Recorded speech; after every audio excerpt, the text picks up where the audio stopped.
नमस्कार कणिका चैनेले आपनादेर सबाइके स्वागत। এই দেখুন তাল গাছ। এবারে আমি একটা তাল নিয়ে নিয়েছি, সেই তালটার খোসা ছাড়িয়ে তালটার এই যে আঁটিগুলো একটু চটকে নিয়ে এবার আমি একটা ঝুড়িতে করে সমস্ত তালটা এইভাবে ঝুড়ে নিচ্ছি। আপনারা যাতে যে যেমন পারেন তেমনিভাবেই গাইটা বের করে নেবেন। আর এখানে আমি আতপ চাল ভিজিয়ে রেখেছিলাম প্রায় ঘন্টা পাঁচেক। তারপরে আতপ চালটা জল ঝরিয়ে একটা শুকনো কাপড়ে করে মেলে রেখেছিলাম। চালটা একদম ঝরঝরে হয়ে গেছে।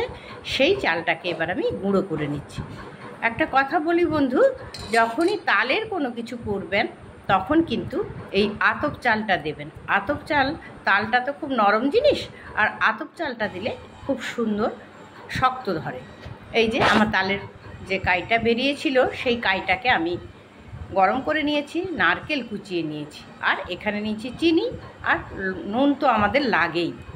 এইবারে দেখুন একটা কড়াইতে আমি তালের ওই কাইটা নিয়ে একটু গরম করে নিচ্ছি, ভালো করে তালের কাইটাকে ফুটিয়ে নিচ্ছি।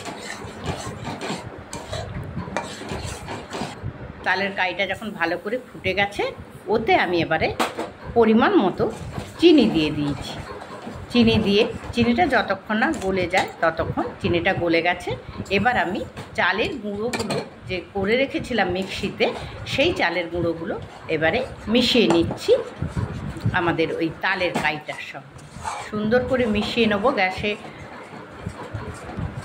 আর গ্যাসটা আমি একদম মিডিয়ামে রেখেছি, লো টু মিডিয়ামে রাখবেন গ্যাসটা, তাহলে খুব সুন্দর হবে। তো এই দেখুন তালের পাখিটার সঙ্গে আমার চাল গুঁড়িগুলো সব সুন্দর করে মিশে গেছে। তো এইভাবে নেড়ে তাল পাখির সঙ্গে সুন্দর করে এটা মিশিয়ে নিলাম।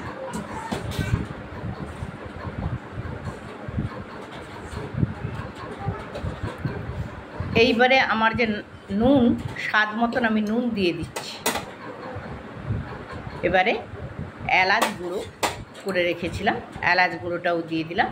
আর নারকেল কুচিয়ে রেখেছিলাম, ওপরের কালো অংশটা পরিষ্কার করে দিয়ে নারকেলটা কুচিয়ে রেখেছিলাম। এবার বাড়িতে যদি বয়স্ক মানুষ থাকে তাহলে না কুচিয়ে আপনারা এই তালটাকে একটু ঝুড়ে দেবেন, তাহলে স্বাদ ঠিক হবে, কিন্তু মুখে আর সুবিধা হবে খেতে তাদের বয়স্ক মানুষদের। এবার আমি নিয়ে নিচ্ছি প্রেশার কুকার। প্রেশার কুকারেই এটা করব। এখন তো উনুন নেই, সবার বাড়িতে প্রেশার কুকারও আছে, গ্যাসও আছে, তাই প্রথমে প্রেশার কুকারে আমি একটু রিফাইন তেল মাখিয়ে দিলাম। এবার রিফাইন তেলটা পরিষ্কার করে মেখে দিয়ে আমি ভেতরে একটা কলা পাতা নিয়েছি, সেই কলা পাতাতে করে কিছুটা গাওয়া ঘি আমি মাখিয়ে দিচ্ছি।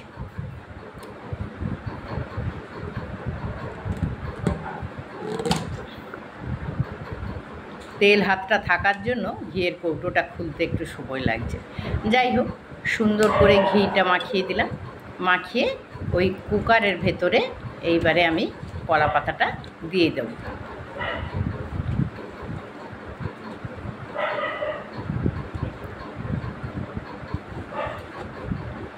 কলা পাতাটা কুকারের ভেতরে দিয়ে এইবারে আমি যেটা চাল গুঁড়ো, তালের যে কাই, নারকেল, সমস্ত কিছু যে উপকরণটা গরম করে ফুটিয়ে রেখেছিলাম সেটা এবারে সুন্দর করে চেপে চেপে সাজিয়ে দেব।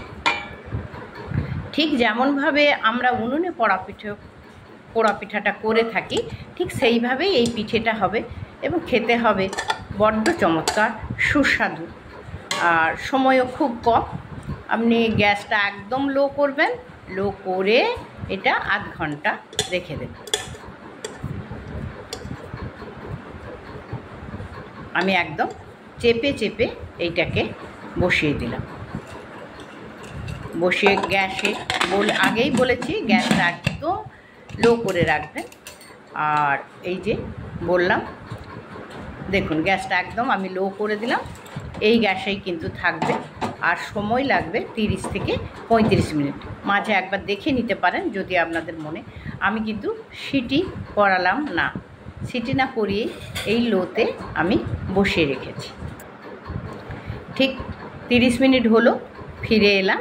ফিরে এসে কুকারটা যে গ্যাসটা অফ করলাম। এবার একটু ঠান্ডাটা কমার পরে এটা আমি খুলব। খুলে আগে দেখে নিই হলো কি না, না হলে আর একটু সময় বসিয়ে দেবো। একটা ছুরি দিয়ে হোক, টুথপিক দিয়ে হোক।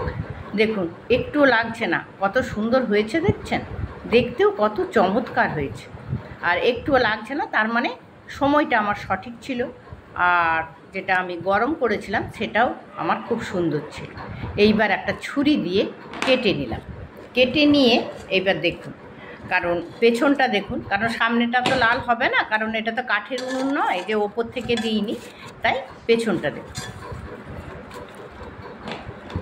দেখুন একদম লাল টুকটুকে হয়েছে, দেখতেও কত সুন্দর হয়েছে দেখুন।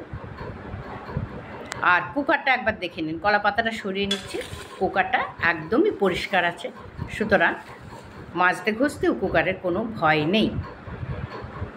তো এইবার দেখুন এটা ঠান্ডা হয়ে গেলে কেটে নেব। এবার ঠান্ডা হয়ে গেছে, এবার আমি কেটে নিচ্ছি। আর দেখুন ভেতরটা কত সুন্দর শক্ত হয়েছে।